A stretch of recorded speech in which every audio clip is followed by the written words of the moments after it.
샬롬 샬롬 샬롬 샬롬 샬롬. 하나님 사랑합니다. 여러분 주 안에서 사랑합니다. 오늘 시편 22편 말씀이죠. 1절에서 21절까지 우리 함께 교독했습니다. 시편 22편 말씀 32절까지 나와 있습니다. 6절에 하나님이여 내 하나님이 어찌 나를 버리셨나이까 이렇게 시작이 되죠. 22편 말씀으로 인물들을 따라 아일렛 사할에 맞춘 노래 이렇게 표기되어 있습니다. 신앙생활의 십자가, 우리는 필수이죠. 십자가가 우리에게는 하나의 길입니다. 십자가의 도죠. 예수님은 우리의 죄를 대신 지시기 위해서 십자가를 지시고 그 대속의 의미를 깨닫기 위해서 우리에게는 항상 십자가가 마음에 새겨져 있어야 합니다. 내 하나님이여 내 하나님이여 어찌 나를 버리셨나이까. 1절이 이렇게 시작되죠. 나를 어찌 나를 멀리하여 돕지 아니하시옵고 내 신음하는 소리를 듣지 아니하시나이까. 하나님께서 내 신음하는 소리를 듣지 아니하실까요? 듣고 계십니다.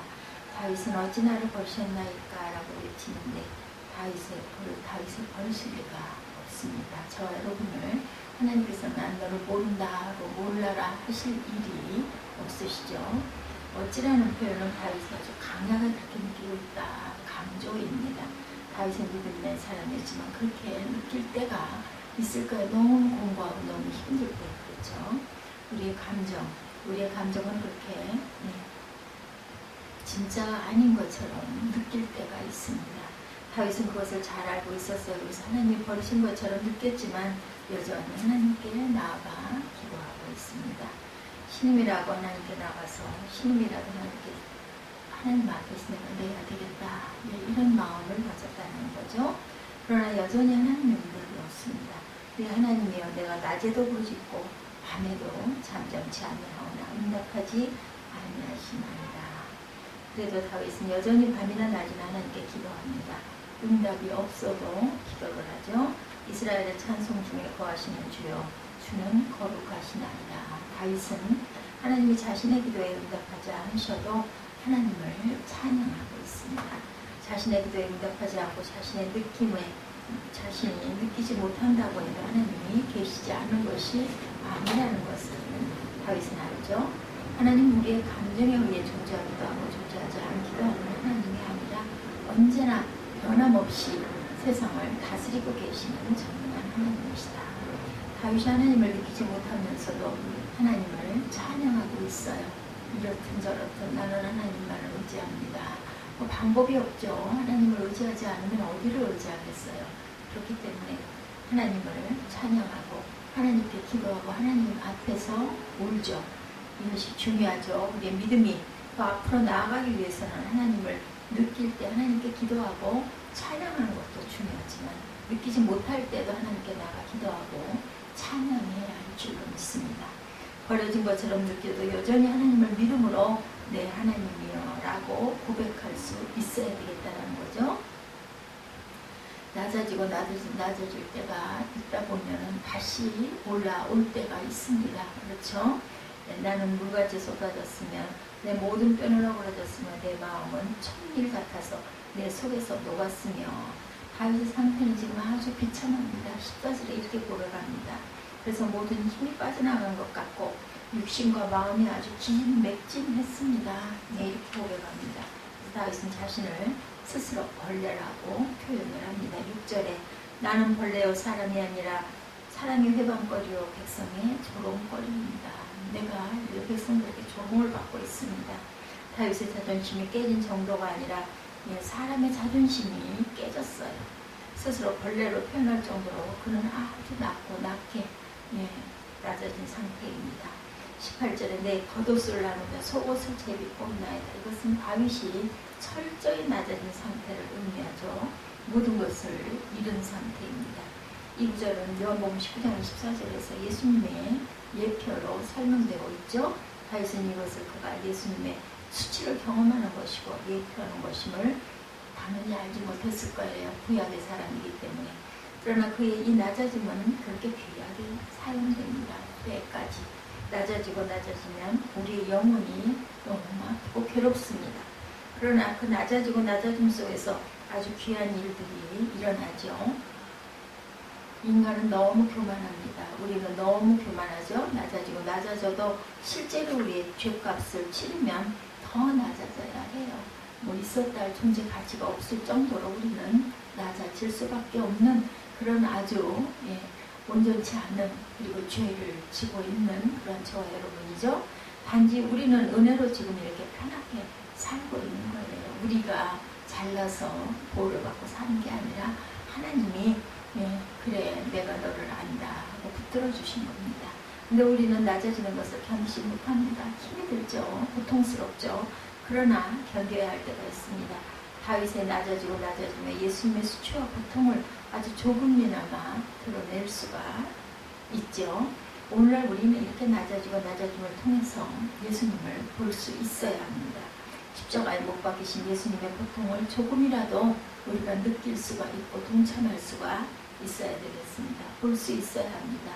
우리가 아주 낮아지고 낮아질 때 십자가를 가장 잘 느낄 수 있는 것과 같이 낮아지고 낮아질 때 누구를 원망하지 말아야 되고 그 자리에 꿇어 엎드려야 합니다. 어떤 상황이든 어떤 억울함이 있든 우리는 그저 그 자리에 꿇어 엎드려야 합니다. 그리고 하나님을 바라야 합니다.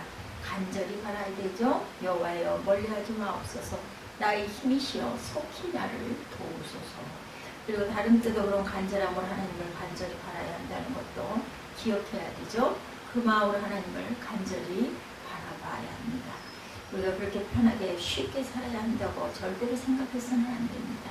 우리 인생을 살아갈 때 지금 죄로 인하여 이 땅에 살고 있고 훈련받고 있고 깨달아야 되고 낮아져야 한다는 것을 우리가 인정하고 가야 하겠죠.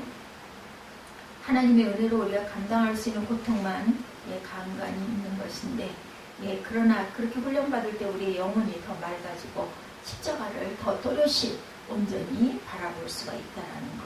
그리고 또한 우리는 여호와를 찾아야 된다는 것을 잊지 말아야 됩니다. 야훼를 찾고 22절에서 31절까지 이렇게 나타나 있습니다. 어떤 처지든 야훼를 찾고 찾을 때 야훼를 만나게 된다는 것을 알아야 됩니다.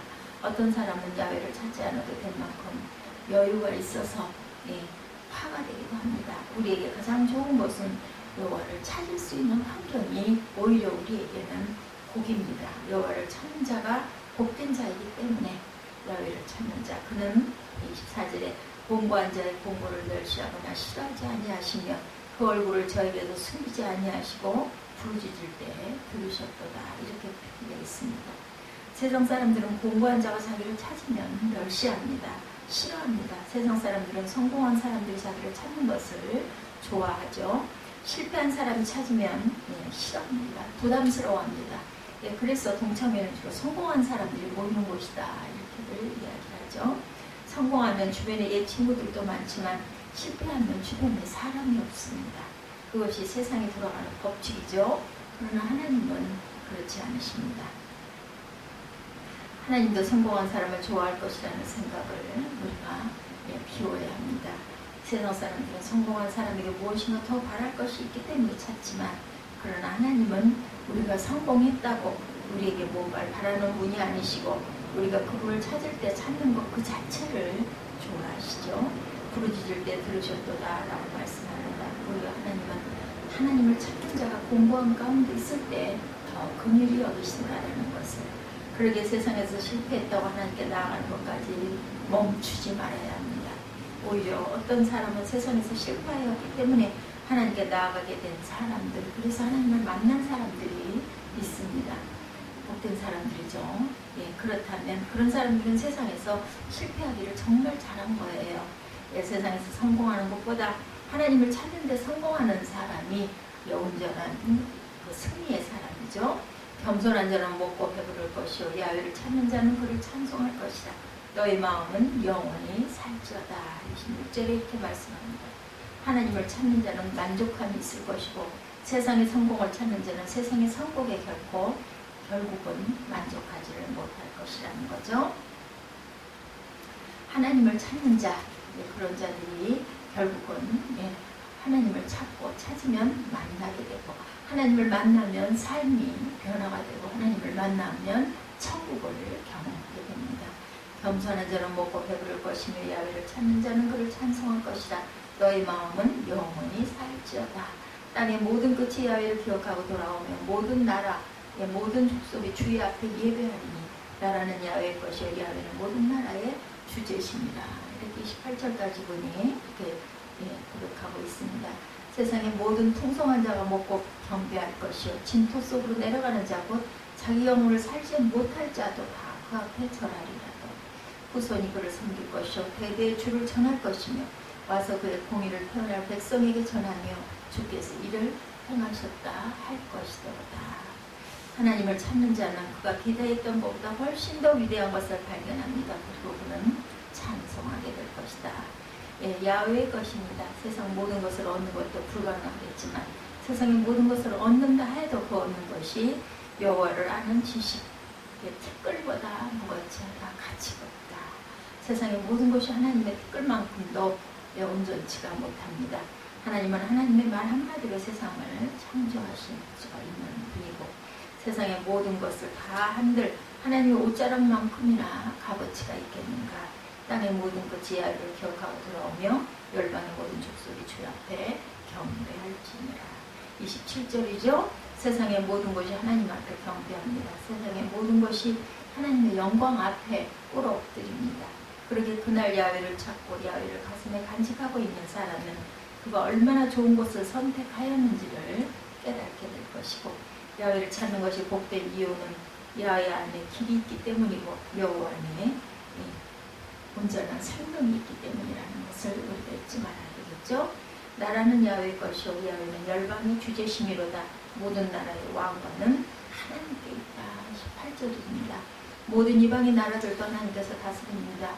야훼를 찾는 자들에게는 세상의 모든 것도 소유하게 된다는 것. 29절에 세상의 모든 29절에 보니 세상의 모든 풍비한 것들이 하나죠. 29절 세상의 모든 풍성한 자가 먹고 경배할 것이요 진토 속으로 내려가는 자 곧 자기 영혼을 살리지 못할 자도 그 앞에서 절하리로다. 세상에서 부자와 진토에 내려가는 비천한 자로 나뉘어진다 하더라도 사실 그것이 중요한 것이 아니고 세상에서 크게 나눠졌을지 몰라도 하나님 앞에서는 다 똑같습니다. 동일합니다. 그들의 비천이나 부요함이 문제가 되지 않고 중요한 것은 그들이 하나님을 찾는 자인지 아닌지 그것이 중요하다.